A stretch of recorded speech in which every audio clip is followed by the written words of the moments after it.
Compadre, qué gusto estar aquí de nuevo contigo. ¿Cómo estás, compadre? Excelente. ¿Tú cómo estás? Gozando cada vez que grabo contigo, como porque la verdad de las cosas es como que estar grabando con mi mejor amigo, cabrón, y aparte de poder charlar de cosas que le dejemos a la gente, está con madre. De verdad nunca pensé que fuera a ser tan divertido. ¿Te has divertido? Mucho. Sí. Espero que la gente esté divirtiendo y aprendiendo. Eso es lo más importante. Oye, me quedé pensando la pregunta que íbamos a contestar para este capítulo del podcast. Yo creo que debiéramos de brincárnosla, ¿no?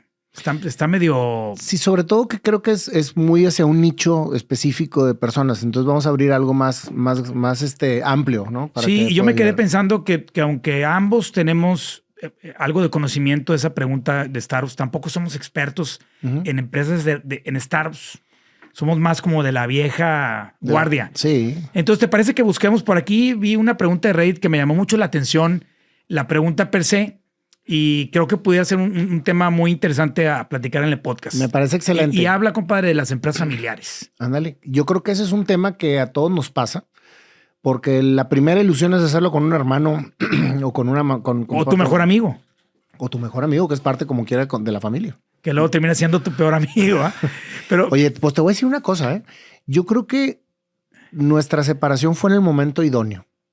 Ah, no lo digo por nosotros. Pero ¿te parece que lea la pregunta? No, está muy larga. Voy a leer nada más un intro de la pregunta de Reddit. Okay. ¿Te parece para aquí debatirla? Va.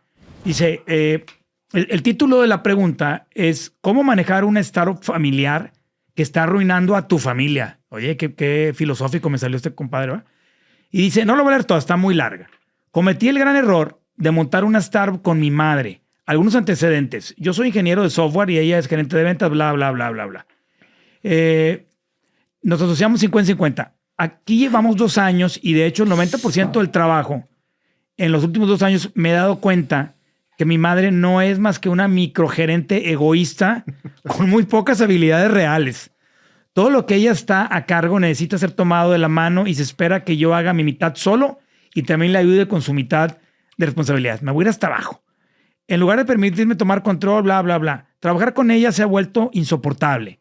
Ha arruinado nuestra relación. Además, ella está constantemente tratando de sacarme del negocio para reemplazarme con sus amigos incompetentes. A menudo tengo la sensación de que está más preocupada por impresionar a sus compañeros amigos que por construir un negocio exitoso. Últimamente he estado pensando en dejarlo. Fíjate, ahorita te mencioné algo que le sacaste la vuelta. Creo que el tema del startup familiar es como, por ejemplo, hacerlo con tu mejor amigo, que creo que fue lo que nos pasó a nosotros. O sea, hicimos una empresa siendo muy buenos amigos. Y antes a mí, con Melesio, que era mi mejor amigo, cuando arrancamos el negocio de limpieza. Exacto.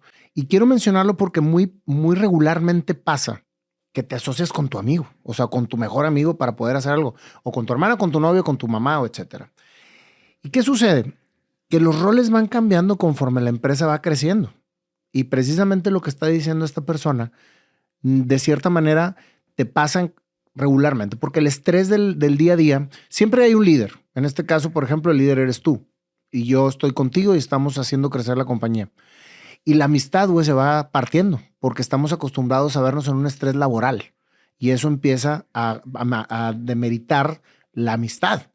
No es que nos dejemos de querer, pero ya nos vemos todos los días y aparte te tengo que dar resultados y aparte me exiges y la madre y terminas estando hasta la madre de la persona. Por eso te dije ahorita que tú y yo nos separamos en un momento idóneo, porque ahorita te adoro, cabrón. O sea, volviste otra vez a conectar. Te estoy poniendo nervioso, compadre. Sí, es que no debí haberte cerrado el ojo. Sí. Volvimos a conectar otra vez con esa amistad que nunca se acabó, pero que sí se empezó a contaminar por el día a día del trabajo. ¿Estás de acuerdo? Totalmente.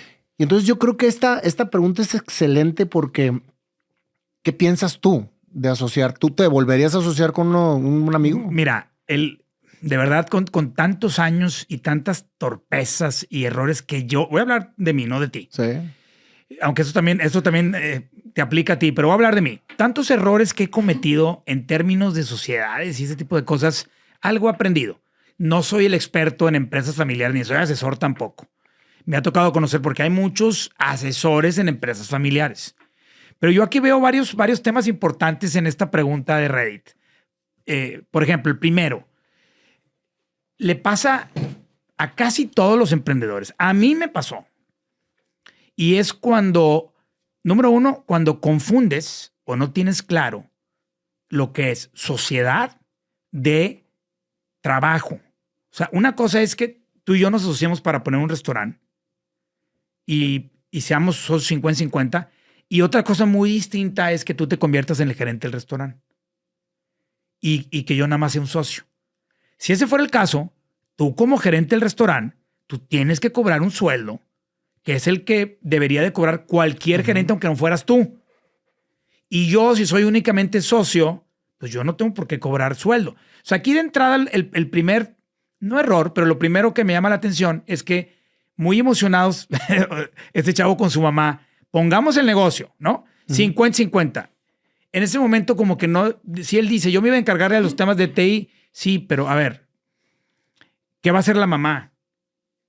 ¿Es socia capitalista? Si es socia capitalista, entonces él no debiera de enojarse porque la mamá no haga nada o porque quiera hacer un micromanagement. Entonces, lo primero, así, el primer tema es, no es que sea, tú ahorita me preguntas, ¿te volverás a asociar con un amigo? Probablemente sí. El tema no es que te asocies con un familiar o con un amigo. El tema es que no hayan reglas claras al momento de asociarte. Y la otra es las expectativas. Lo que él esperaba de su mamá o que la mamá esperaba de él. Eso tiene que estar claro desde el día uno. Y sabes qué es otro error, Mago, discúlpame que te interrumpa, que después hacen que el negocio les dé para vivir a los dos antes de saber cómo capitalizar el negocio para que siga siendo negocio. O sea, le empiezan a sacar y todo, y me ha tocado en muchas empresas familiares que absorben el negocio de la familia y empinan el negocio porque le están sacando el flujo efectivo. Claro, ¿Por qué? Porque dicen, es que necesitamos vivir, es que necesitamos pagar la universidad, es que necesitamos comprar otro carro. Y le empiezan a chupar toda la empresa, güey. Ajá. Entonces la vuelven un semillero de necesidades, o sea, de cubrir necesidades en vez de que realmente sea un negocio como tal. Y dijiste algo bien importante, güey. A establecer un sueldo de mercado, porque el socio siempre se quiere pagar más a lo que realmente debería, y nos pasó. Claro. O sea, porque dices tú, no, pues yo soy don chingón.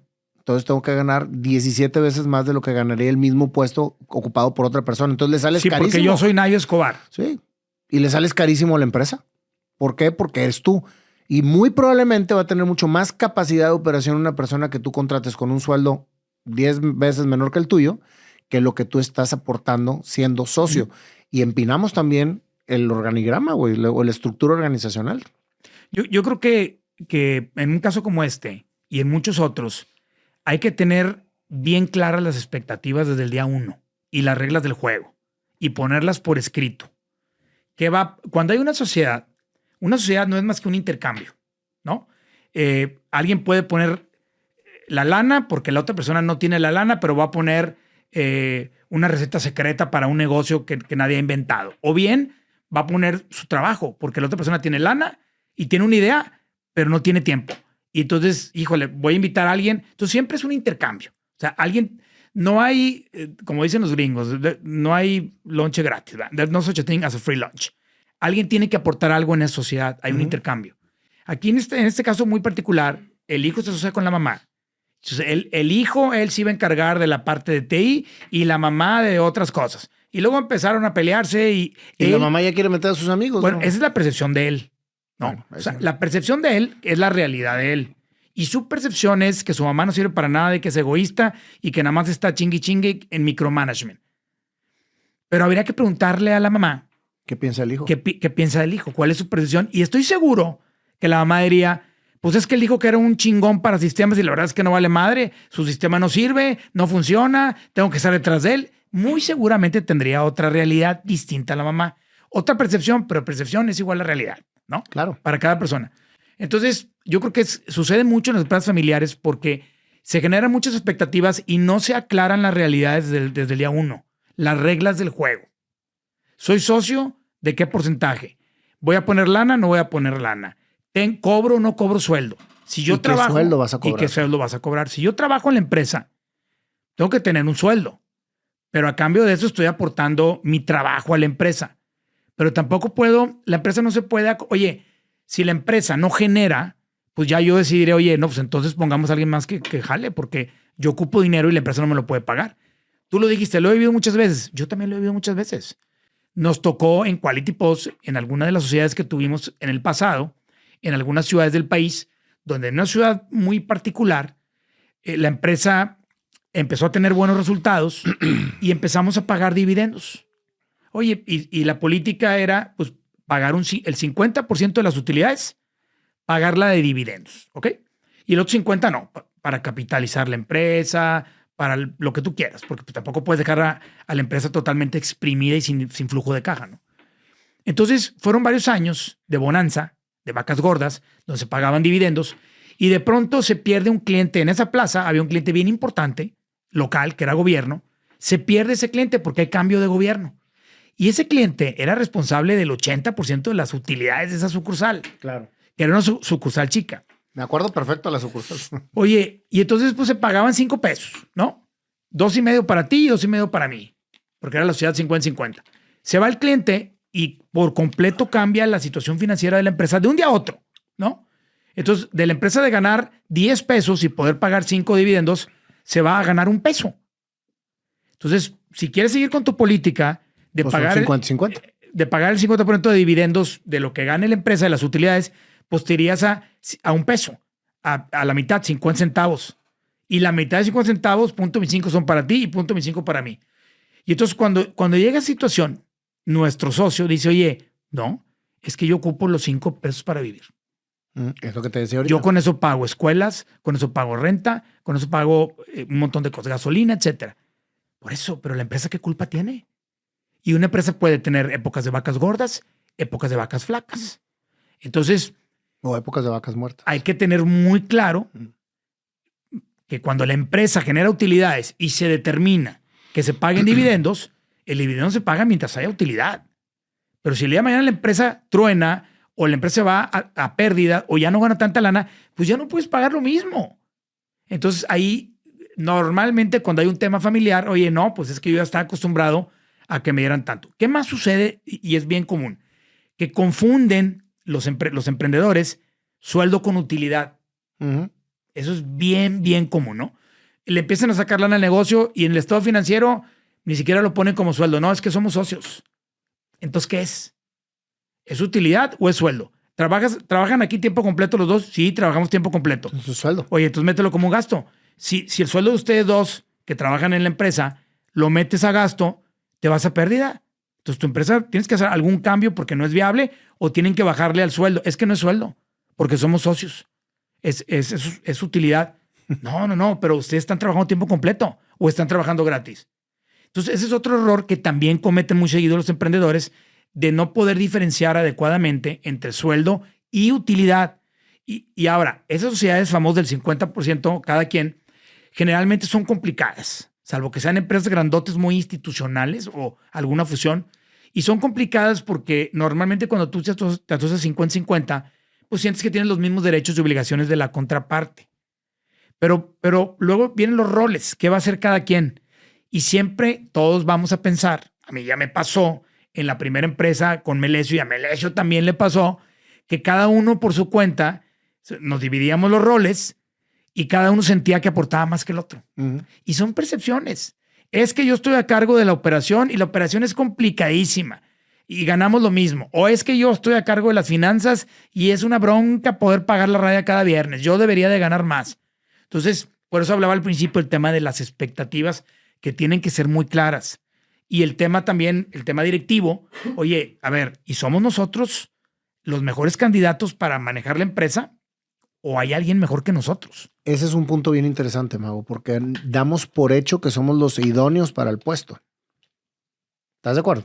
Y realmente puede haber gente mucho más, o sea, que tenga muchísimo más capacidad de poder llevar a cabo el puesto. Sin duda. Y regularmente son más baratos. Claro. Porque no estás haciendo a la empresa para el socio, lo estás haciendo realmente para lo que necesita la empresa. Claro. O sea, en mi caso particular, yo estuve en finanzas, en administración y finanzas. ¿Por qué te tocó estar? Y me tocó. Y no es que yo quisiera estar, o no es que me encantara estar. Y tardé 15 años en darme cuenta. Güey. Tardamos. No, pero más bien el tema es que yo estaba convencido de que era mi papel y que lo que tenía que hacer era hacerlo muy bien. hasta que leímos, lo recordarás, en las juntas de líderes. Ahora descubre que tus siempre, fortalezas. exacto, que siempre leíamos un libro que yo les encargaba. Y ese libro se llama Ahora descubre tus fortalezas. Y al final del libro te ponía un test que hacías, si lo recuerdas, en internet. Y luego te mandaba, de acuerdo a las respuestas que tú contestabas, te mandaba tu perfil. Era buenísimo. Y te decía para las 5 cosas que tú eras muy bueno, de 80.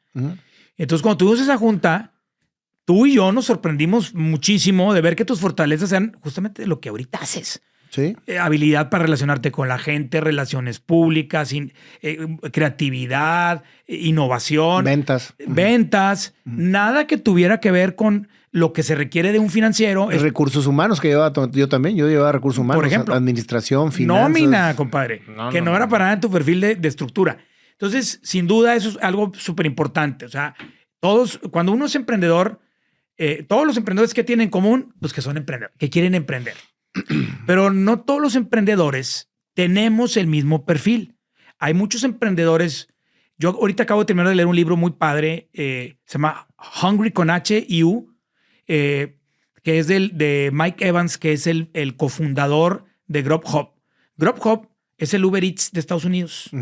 Él fue súper innovador, pero él era un nerd.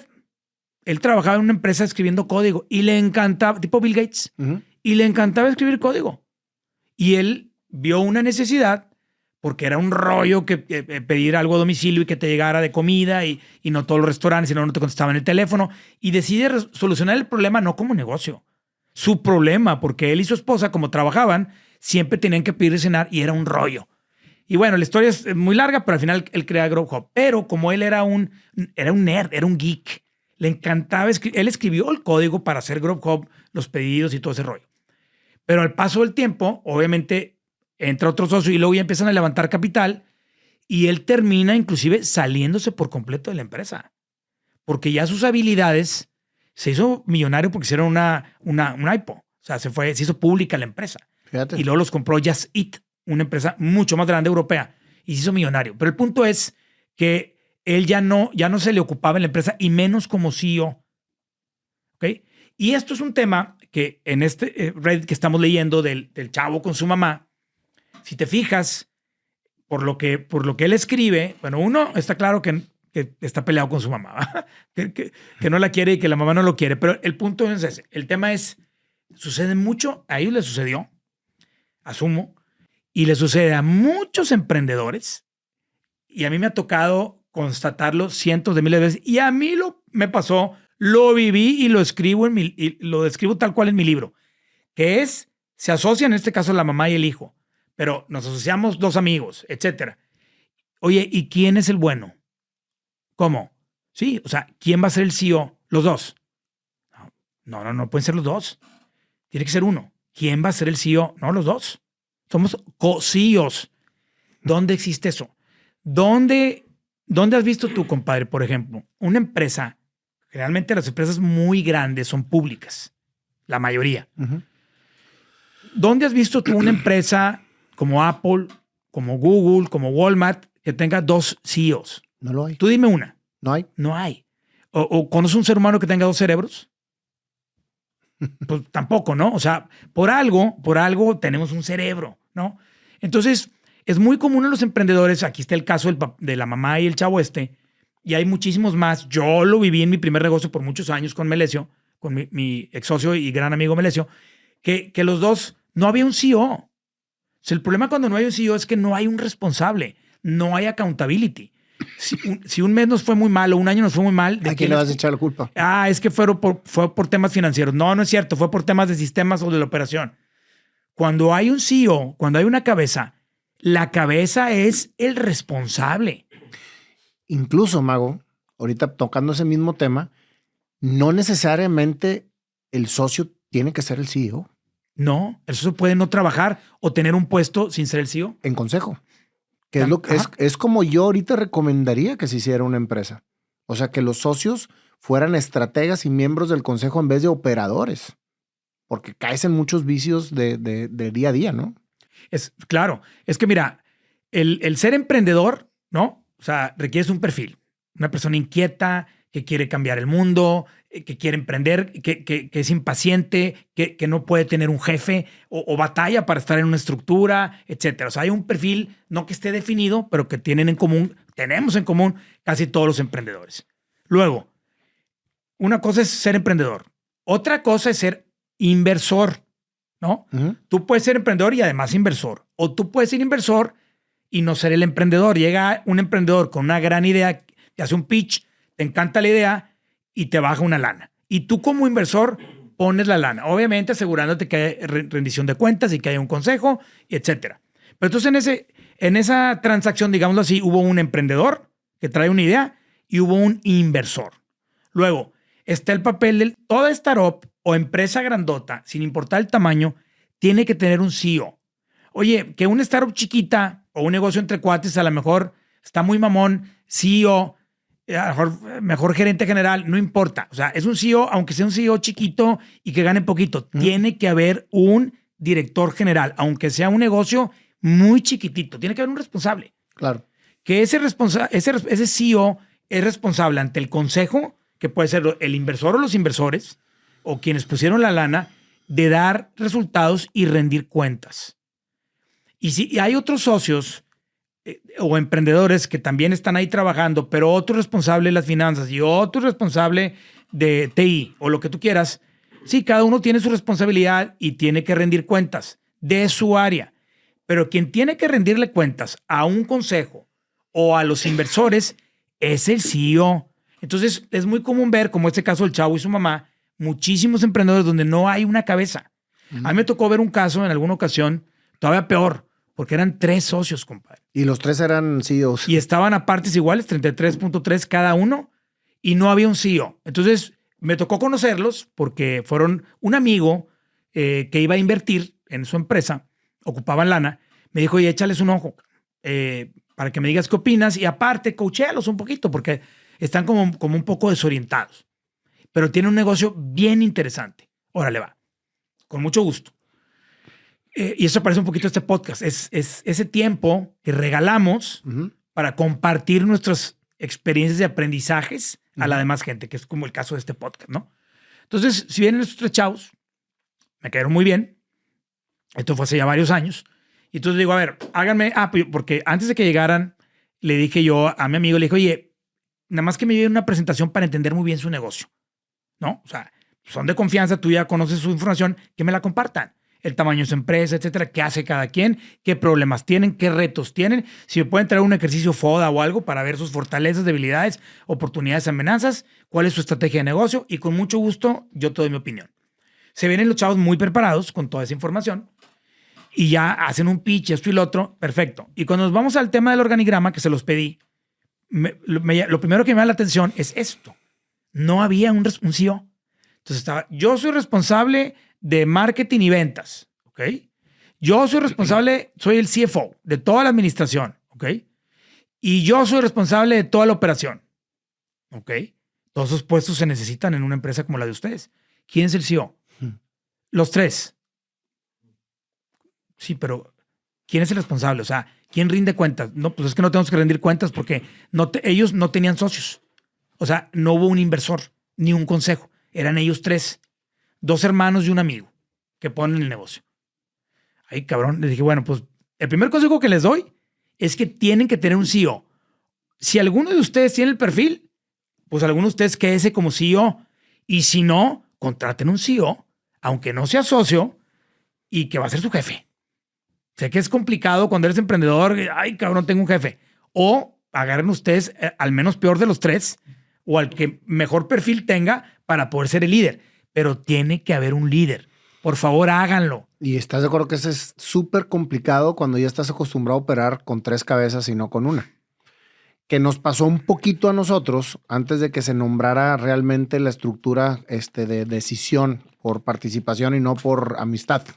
¿Te acuerdas? Claro que me acuerdo. Y fue todo un caos, porque antes tomábamos las decisiones entre los 3, entre Maja, tú y yo, y llegó un momento en que se institucionalizó la empresa, que era lo natural, que entra un consejo y que dicen, aquí las decisiones son por porcentaje. Claro. Y dejamos de... Ahí fue cuando Quality Pod se convirtió de una empresa familiar a una empresa institucional. Sí, Y- las decisiones accionarias. Sí, sí, sí. Hay que aclarar. Sí, sí, claro. Las del día a día pues, siguen siendo el CEO, pero Sí. las que son estratégicas y que tienen que pasar por el consejo de accionistas. Sí, pero anterior a eso, nosotros tomábamos siempre las decisiones juntos. Claro, y era mayoría de Y era votos. mayoría de votos. De votos personas. Exactamente. Y el hecho de cambiar esa mentalidad es vamos a llamarle moralmente decepcionante para los que ya no tienen ese voto. Ese privilegio. Ese privilegio. Pero es madurez. Pero es madurez. Ahora, ya después de 30 años de ser empresarios, te das cuenta que eso es lo que realmente debió haber sucedido y que tiene que suceder en cualquier empresa, porque eso es lo legal. ¿Estás de acuerdo? Y lo lógico. El problema es que nunca se ponen claras las cosas por la amistad. O sea, si tú me preguntas, yo realmente no me gustaría volver a hacer un negocio con un amigo cercano. Sí, mira, a ver, hay que tener algo bien claro. Ujú. Imagínate, por ejemplo, que el día de mañana llega un emprendedor y estamos tú y yo en un bar, echándonos unos drinks, ¿ok? Como cuates. Yo no tomo. Yo tampoco, pero consejos. Y estamos ahí en un bar y de repente llega un cuate, un chavo, con una idea que nos encanta y apenas llevamos un tequila. O sea, no es porque andemos pedos. Oye, qué buena idea, cabrón. Y nos propone un negocio. Y lo único que ocupa de nosotros es dinero y mentoría. Ujú. Y tenemos la lana. Y aparte se nos hace, a cambio de lo que nos ofrece, el porcentaje que nos está ofreciendo, y luego lo investigamos un poquito, resulta que es un cuate muy serio, y le decimos, ok, pero tendría que haber un consejo para manejarlo todo con mucha estructura, etcétera. Y tenemos la lana, o sea, y no sería una parte importante de nuestro patrimonio. ¿A poco no le entrarías? Por supuesto. Claro que sí. Pero, o sea, por eso hago negocios con un amigo, sí, de una forma así, sí. Sí, pero a lo mejor no operar. Con Exacto, un amigo. ese no es el operar. punto. Fíjate, tienes razón. Si fuera al revés, si fuera, oye, a ver, Nayo, pues dejemos a un lado Nayo Escobar y todo lo que tú haces y tu negocio también, tu SX, y yo dejo al lado todo lo mío. Tú y yo, porque ya tenemos gente que nos lo maneja y todo lo que tú quieras. Pero tú y yo vamos a poner un negocio, porque mira, traigo esta idea, Nayo, ¿ok? De fabricar batutas para director de orquesta. Es un nicho no explotado. Oye, esa era buenísima. Era buenísima, ¿verdad? Esa y los chongos zamoranos. Así decíamos que a eso nos dedicábamos cuando estábamos chavillos, que éramos directores de una empresa que hacía de eso, batutas güey. para director de orquesta. Pero imagínate que vamos a poner un negocio tú y yo de X cosa. Criptomoneda. Ujú. Ahorita que está tan de moda que todos están quebrando, ¿no? Entonces imagínate que te propongo un negocio, pero sí vamos a operar los dos, independientemente de quién sea el CEO. O sea, si vamos a poner lana los dos y los dos vamos a operar el negocio. ¡Ah, la madre! Ahí sí yo no le entraba. Sí. Ni tú tampoco. Tienes razón, fíjate. Ya aclarando eso, te doy la razón en el punto. Bueno, pero porque nosotros ya estamos muy correteados y ya estamos viejones. Pero dos chavos, mucho más jóvenes, el consejo de mi parte, no sé del tuyo, no sería, no te asocies con un amigo. Yo no daría ese consejo porque a lo mejor esos dos amigos son súper talentosos y a lo mejor eran Larry y Sergey que hicieron Google. Yo creo que lo que yo les diría, si llegaran dos chavos que son súper amigos y quieren poner un negocio juntos, yo no les diría no se asocien. Yo les diría, número uno, decidan quién va a ser la cabeza del CEO. Número dos, aclaren las expectativas. Número tres, pongan todo por escrito. Número cuatro, estén conscientes que cuando se conviertan en socios, su amistad va a cambiar. Wow, eso es importantísimo, güey. ¿Va? Y no necesariamente quiere decir que para mal o que se van a odiar, pero va a cambiar. Sí, Va a cambiar porque cuando hay dinero de por medio y cuando no hay también, las cosas cambian. Entonces, más que decirle no te asocies con un amigo, es decirle, oye, ten en cuenta esto. entonces creo que es cuando todo se pone por escrito. Por eso el famoso dicho de papelito habla, ¿no? Entonces sí, claro, o sea, van a cambiar las cosas. Ahora, y en el otro extremo, en el que ahorita puse el ejemplo del bar, en donde, pues oye, nos está invitando a los dos, tenemos la lana, no es un dinero que nos preocupe invertir, nos encantó la idea, el chavo es un genio, todo se va a hacer de manera estructurada, con un protocolo muy padre, y decidimos, tú y ahora vamos a poner la lana, y resulta que lo que el chavito nos propuso fue que tú te quedes con un 40 y otro 40 y él un 20, y todos contentos. Oye, a la hora que arranque el negocio, también tú y yo tendríamos que tener muy claro que aunque seamos inversores y consejeros de esta startup que nos invitó este chavito, podemos muchas veces no estar de acuerdo en situaciones. Y si lo aclaramos desde el principio, oye, hay que tener muy claro qué decisiones tienen que pasar por el consejo que somos tú y yo y cuáles va a poder tener toda la libertad el CEO de tomar. Así funcionan las empresas todas en el mundo. Entonces, todas las decisiones que son de consejo, vamos a tener que establecer y crear un protocolo de accionistas tú y yo para cuando no podamos ponernos de acuerdo. Eso nunca lo hace la gente. Y está súper mal. Y eso tiene que hacerse, güey, siempre, porque esas es precisamente las reglas del juego. Te voy a decir, por ejemplo, en el caso de Human Quality, empresa en la que soy socio con Rafa, tenemos un protocolo de accionistas y los protocolos de una empresa de accionistas son todos los what if. ¿Qué pasa si el día de mañana un socio pide un préstamo? ¿Qué pasa si nos quieren comprar y un socio no quiere vender? ¿Qué pasa si un hijo de alguien de los dos quiere entrar a trabajar a la empresa? ¿Qué pasa si se divorcia y la esposa habla y pide lana prestada, etcétera? O sea, todo puede pasar, el what if es todas las situaciones que pudieran llegar a pasar. Entonces, si tú ya las tienes en un protocolo por escrito, cuando sucedan, oye, vamos a revisar el protocolo, a ver qué dice, porque es el manual de operación. El manual lo tienes guardado, olvidado en un librero. Y nunca no es como que cada mes lo voy a repasar. Eso no existe. Pero cuando es una situación compleja, pues saquemos el manual, a ver qué dice el protocolo, ¿no? Entonces, pues en el protocolo ya está por escrito. Ahí ya dice qué hacer. Y hay un tema del protocolo que tenemos Rafa y yo, que está muy padre y que no lo hemos usado. Y esto tiene es el segundo protocolo que hacemos en Human Quality. Que esta parte del protocolo dice, cuando haya una decisión, porque Rafa sigue siendo el CEO, fíjate, él es el CEO de la empresa. ¿Okay? Y él tiene sueldo, prestaciones, bonos, bla, bla, bla, por ser el CEO de la empresa y él es la cabeza de la compañía. Y aparte es accionista junto conmigo. Y aparte hay un consejo.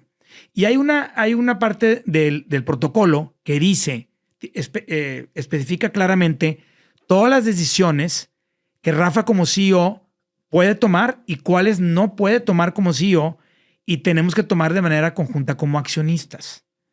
Y dice el protocolo, y si, por ejemplo, si alguien nos quiere comprar la empresa o parcialmente o totalmente, es una decisión de accionistas, no del CEO. Entonces, el protocolo dice, si los socios, en este caso Rafa y yo, no nos logramos poner de acuerdo, tenemos que votarlo en el consejo, que es un consejo donde hay 3 consejeros independientes, más Rafa y yo, damos 5, es un número impar, y lo tenemos que votar. Oye, llegó una empresa y nos quiso comprar. Yo sí quería vender, Rafa no quería vender.